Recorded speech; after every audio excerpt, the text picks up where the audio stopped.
Adnan Khashoggi was caught doing something that would leave the media speechless. But before that moment, back in 1976, a secret network quietly formed, the Safari Club, an alliance between Saudi Arabia, France, Egypt, Morocco, and pre-revolution Iran. Officially, it was designed to keep Western intelligence operatives alive after the CIA's power was crippled by the Church Committee. Unofficially, it became a shadow empire, a private backdoor where the CIA, Saudi intelligence, and Mossad all traded secrets, money, and missions hidden inside business deals.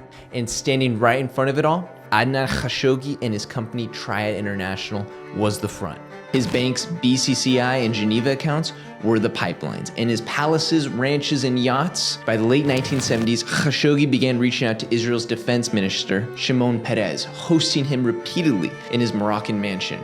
Private meetings whose details were never made public, even to this day. That's where Khashoggi's relationship with Israel truly began. An alliance that would soon help him orchestrate one of the most daring, covert humanitarian operations. And here's where things get interesting, because it wasn't until the 1970s that he begins reaching out to Israel's defense minister and forging close ties to Israel's unofficial acting prime minister in '77.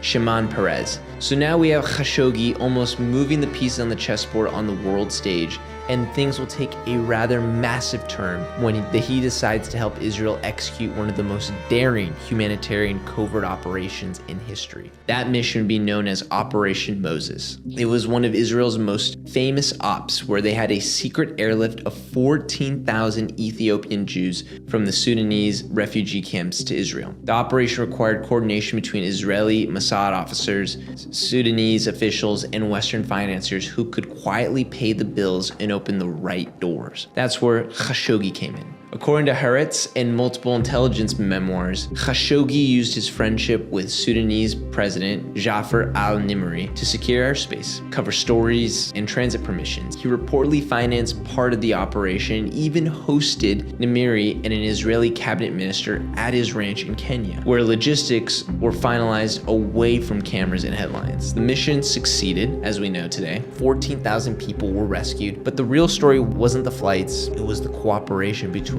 Saudi money, Israeli intelligence, and American strategy, brokered by one man who belonged to all three worlds and none of them at the same time. So after Operation Moses, Khashoggi's ties to Israeli circles deepened. He dealt regularly with Yaakov Nimrodi and Al Schwimmer, two former Israeli intelligence operatives turned arms dealers who had also helped run covert pipelines for the Mossad and CIA.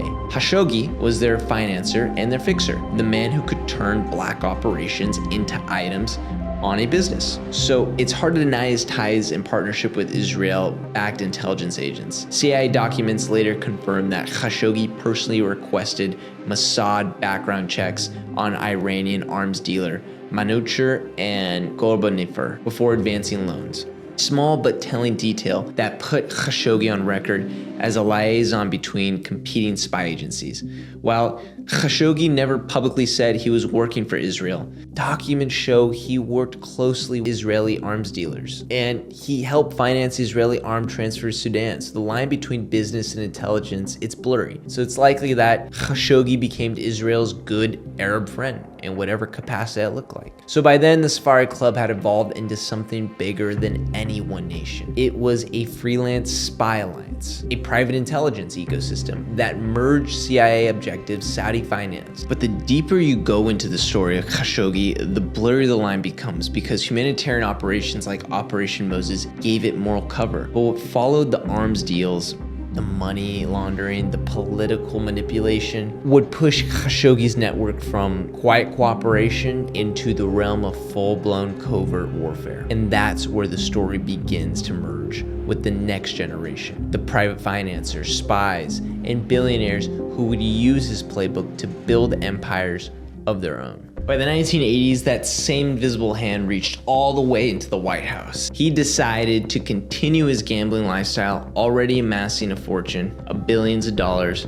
This is where Khashoggi decides to take his talents to the White House, because he agrees to meet with White House National Security Advisor Robert McFarlane to talk about US and Iran relations in 1983. President Reagan's administration wanted to fund the Contras, the anti-communist rebels fighting Nicaragua, but Congress had banned direct direct military aid. So the plan moved underground straight into Khashoggi's world. The US would secretly sell weapons to Iran, America's public enemy at the time. To make the money move, they needed offshore accounts, discreet brokers, and credible fronts. Once again, they called Khashoggi. Working with the Iranian arms dealer Manucher Gobernefir, Khashoggi provided loans and financial guarantees to cover early shipments. He moved millions through Swiss banks linked to BCCI and Triad subsidiary, keeping the CIA's fingerprints clean. When the scandal broke in 1986, the world was stunned to find Khashoggi's name buried deep inside classified memos. He was everywhere, arranging payments, brokering meetings, and smoothing diplomatic relations and chaos. In televised hearings, Marine Lieutenant Colonel Oliver North, as we all know, admitted that Khashoggi had fronted millions to get the deals rolling. The press called him the banker of Iran-Contra.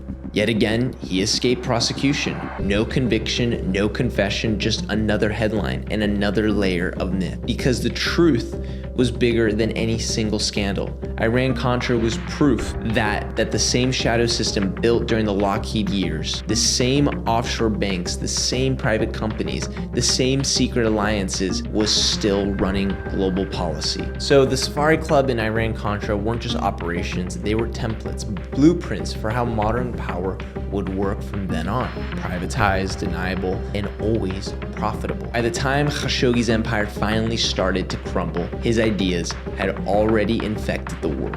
So by the late 1980s, Adnan Khashoggi's empire had reached every corner of the world, from the White House Situation Room to the battlefields of Africa, but his greatest connection wasn't political, it was familial. And this is where things get even stranger. So by the late 1980s, the walls began to close in. BCCI, the secret bank that had financed so many covert operations, was under investigation for fraud and global money laundering.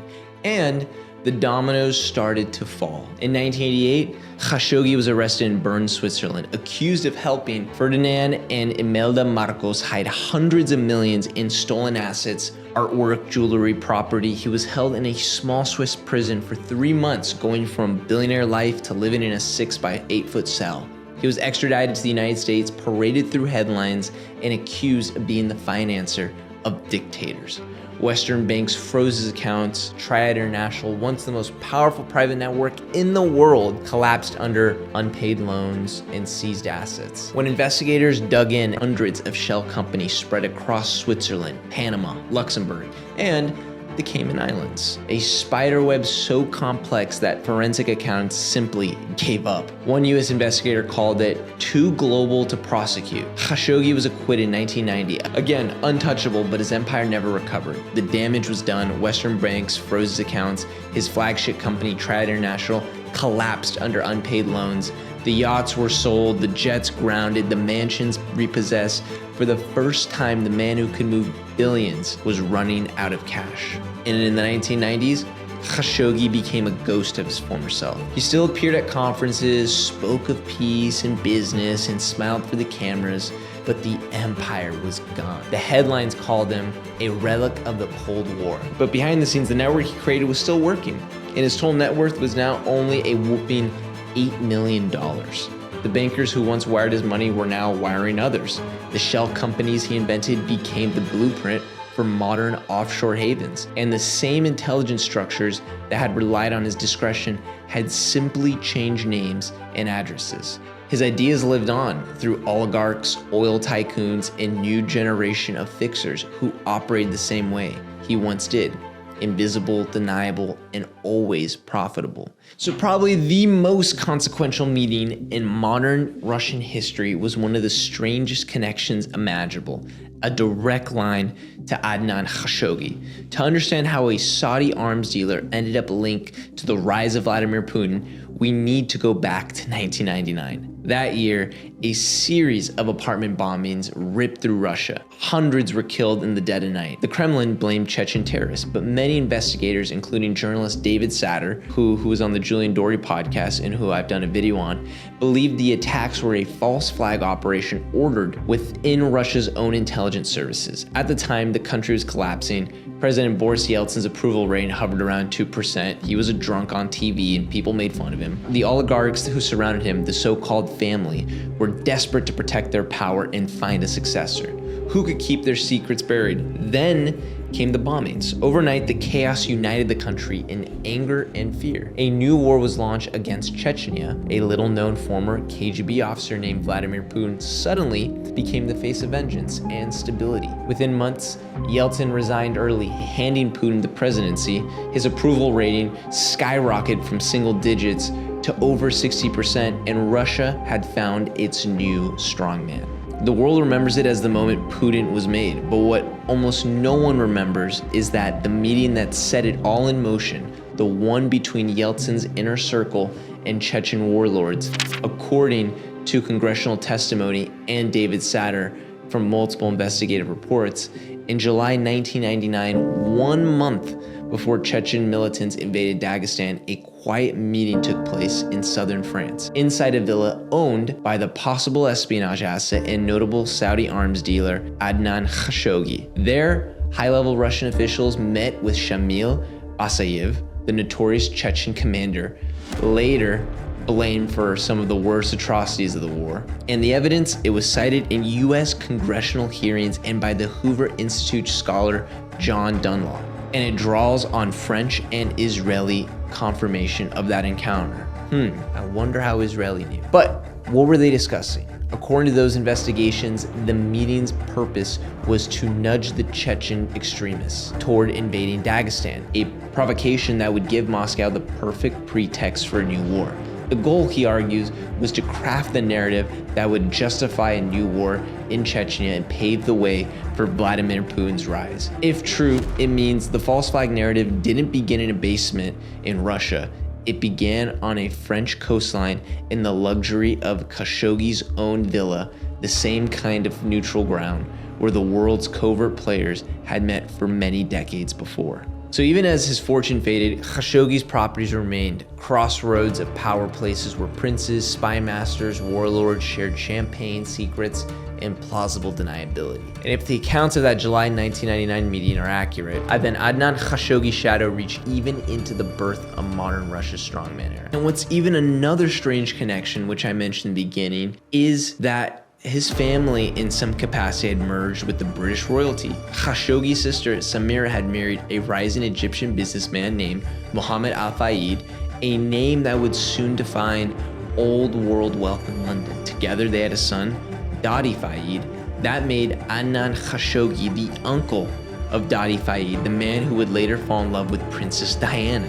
And in August 1997, the world watched as Princess Diana and Dadi Fayed were killed in a Paris car crash. The official story said it was an accident, but the whispers were louder than the facts. His father claims Mossad was behind it, and many theorists pointed Diana's complicated relationship with the royal family, the Egyptian boyfriend, and the impossible engagement ring and the powerful men who didn't approve, all led to this crazy conspiracy. But you can watch footage of Dadi's father saying Israel was behind it. They have murdered my son and Princess Diana. And I put my finger straight to the gangster who ruling the country behind the scene.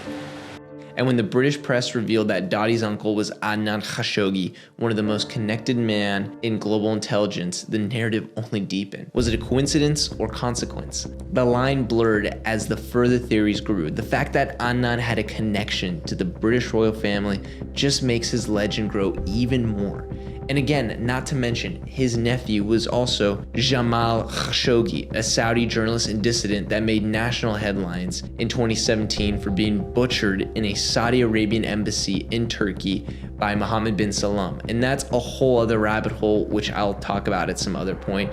But all the connections in 6 degrees of separation are crazy with this man. And so by then, the original architect of that empire, Adnan himself, was already watching his world fade. His bank collapsed, his network shattered, and his legend, once whispered in embassy corridors, now belonged to the rumor and history books. And so, on June 6, 2017, Adnan Khashoggi died quietly in London. No trials, no exile, no redemption arc, just silence. He was 81, dealing with Parkinson's, barely had enough money to fly to Saudi Arabia, and the Saudis sent him to London to get help. And on his obituary, he was known as Saudi Arabia's arms dealer, one of the world's richest men. But what it didn't say was playbook outlived him, because the world he built, the one where he moved money faster than laws, didn't vanish. It simply found new hands to hold on to it. And one of those hands, which is going to be our next video, belonged to free Epstein. At first glance, they couldn't be more different. Khashoggi was the Cold War arms broker, Epstein the polished Wall Street financier, but beneath the surface, their worlds were identical. The same offshore banks, the same shell companies, the same revolving door of royal spies and billionaires who preferred the shadows. Epstein didn't invent the system. It seemed like more than anything, he just inherited it. Documents later revealed overlapping names in Khashoggi's former associates reappearing in Epstein's ventures. Money that once flowed through BCCI resurfacing decades later under new foundations. Even Epstein's mentor, arms dealer Stephen Hoffenberg, admitted the truth. The young financier modeled his empire after men like Adnan Khashoggi, learning how to hide power behind money and money behind influence. Some intelligence insiders still whisper, Epstein wasn't the sequel.